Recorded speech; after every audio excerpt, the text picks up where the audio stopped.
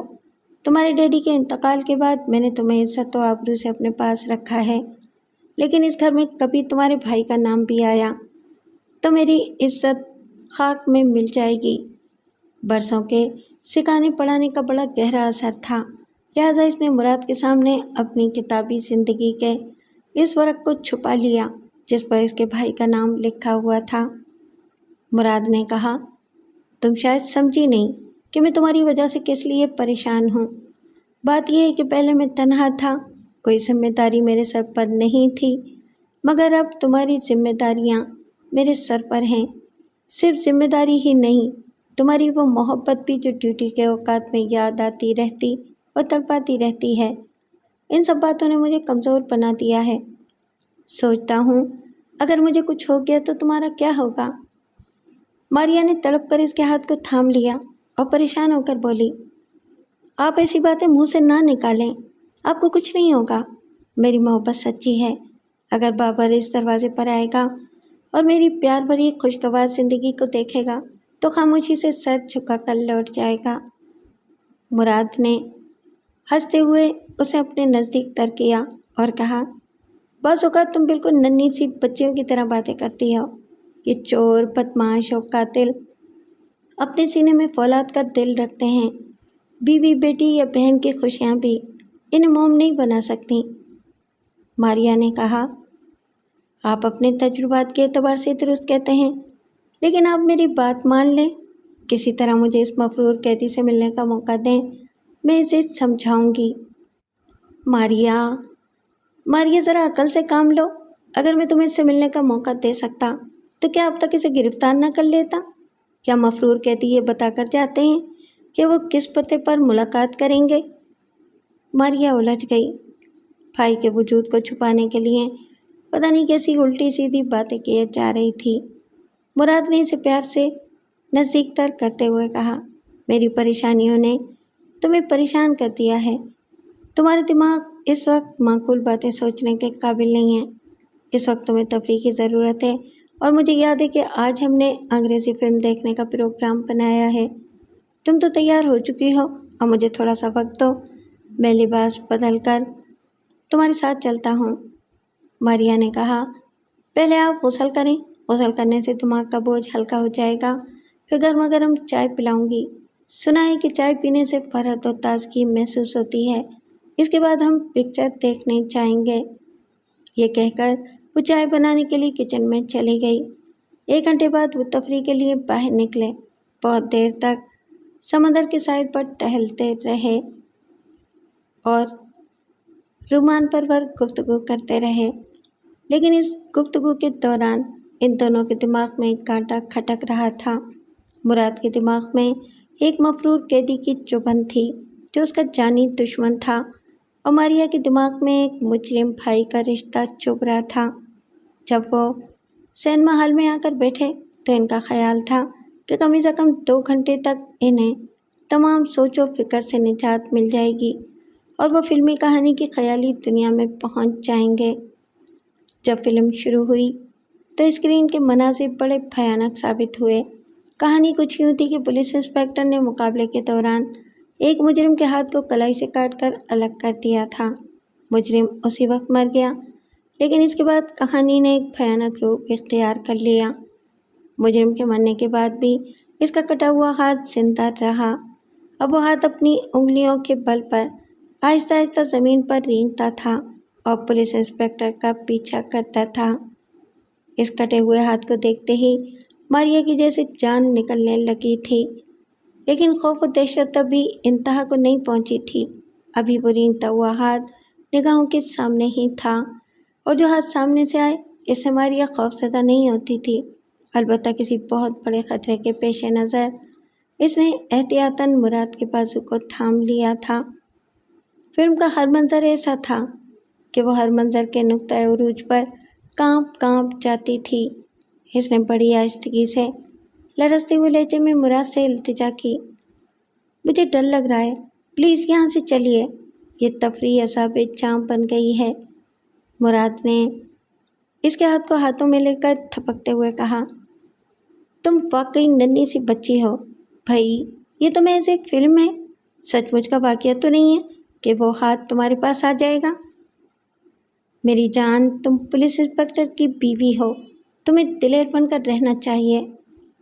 اس نے پھر التجا نہیں کی، دلیر بننے کی کوشش کرتی رہی، لیکن وہ ہاتھ کہانی کے کلائمیکس تک پہنچ رہا تھا اور زیادہ سے زیادہ دہشت انگیز بنتا جا رہا تھا۔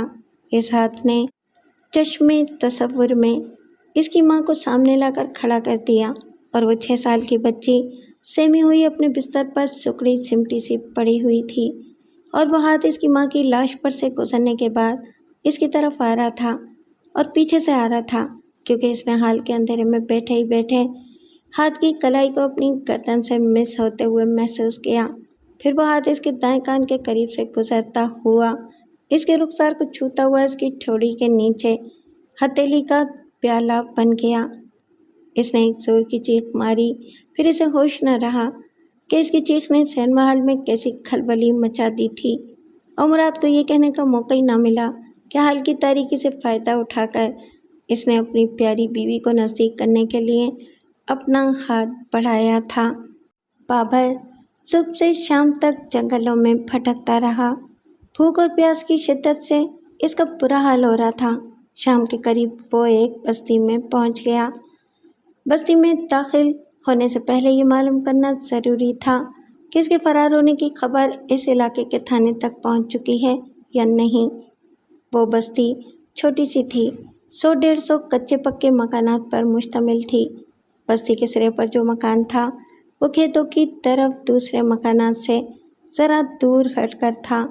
کھلیان میں سوکھی زرد گھاس پر اونچا سا ایک پہاڑی نما ڈھیر تھا۔ وہ چھپتا چھپاتا اس گھاس کی بلندی تک پہنچ گیا۔ اس نے سوکھی ہوئی زرد گھاس کے تنکوں کو اپنے اوپر ڈال لیا اور ایک ذرا سا سر نکال کر بستی کا جائزہ لینے لگا۔ دور، بہت دور، جہاں بستی کی گھنی آبادی تھی، وہاں کچھ لوگ نظر آ رہے تھے۔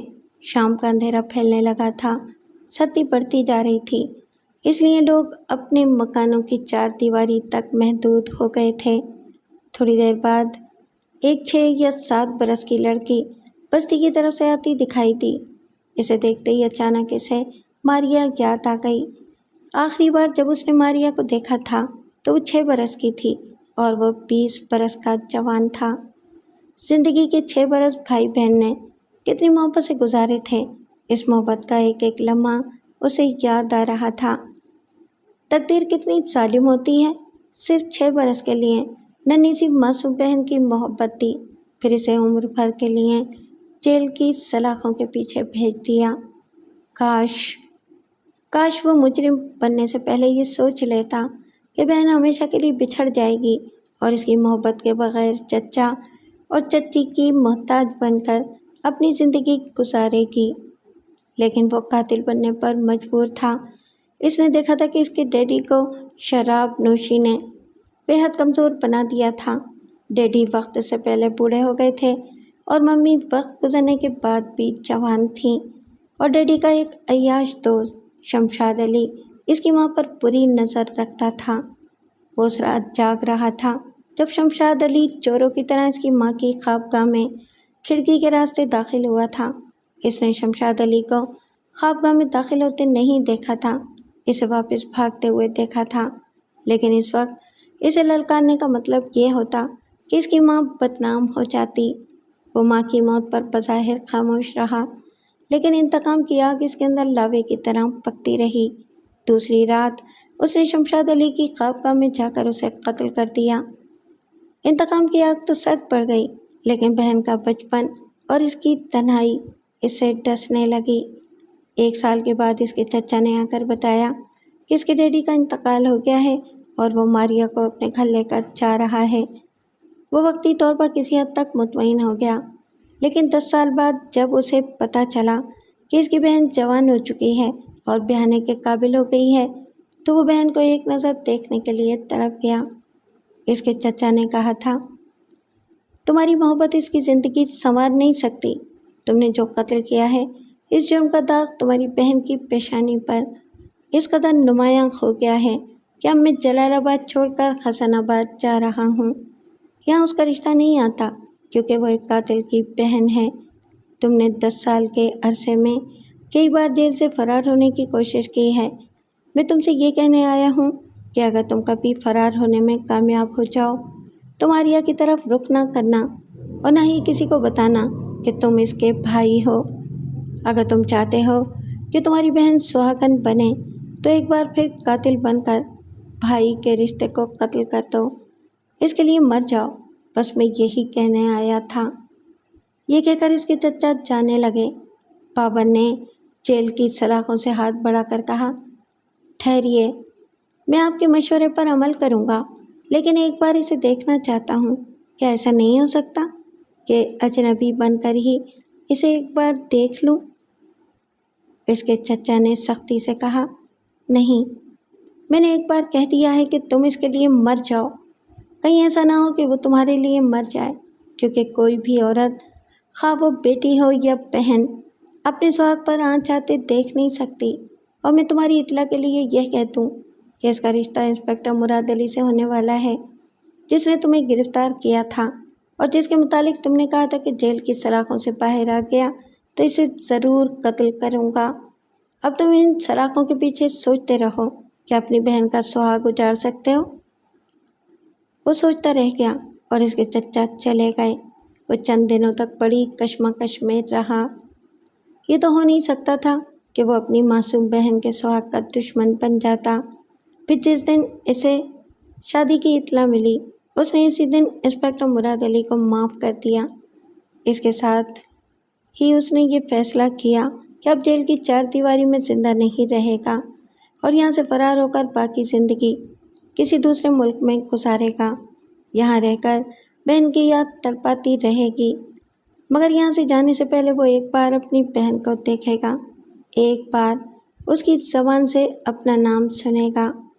پتہ نہیں بہن کی زبان میں کیسی مٹھاس ہوتی ہے، نام کیسا ہی ہو، اس زبان کی ادائیگی سے خوبصورت بن جاتا ہے۔ بابر کو مجرم کہنے والوں کی دنیا میں صرف ایک ہی تو زبان تھی جو اسے بھائی کہہ سکتی تھی۔ وہ ایک گہری سانس لے کر جیل کی 4 دیواری سے لوٹ آیا اور گھاس کے ڈھیر میں لیٹے ہی لیٹے پھر اس 6 سالہ لڑکی کو دیکھنے لگا۔ اب وہ لڑکی قریب آ گئی تھی۔ بابر بے خوف و خطر گھاس کے ڈھیر سے باہر آ گیا۔ وہ لڑکی ٹھٹک کر بولی، کون ہو تم؟ بابر نے آرام سے دونوں پاؤں کو گھاس پر پھیلا کر بیٹھتے ہوئے کہا، کیا تم بھول گئی ماریا کہ میں تمہارا بھائی ہوں؟ لڑکی نے ہنستے ہوئے کہا، میرا نام ماریا نہیں مریم ہے، اور تم میرے بھائی کیسے ہو سکتے ہو؟ تم اتنے بڑے ہو، تمہاری داڑھی بھی کتنی بڑی ہوئی ہے، تم تو بوڑھے ہو، تم میرے بھائی نہیں ہو سکتے۔ میرا بھائی تو اتنا بڑا ہے، جوان ہے اور لام پر گیا ہوا ہے۔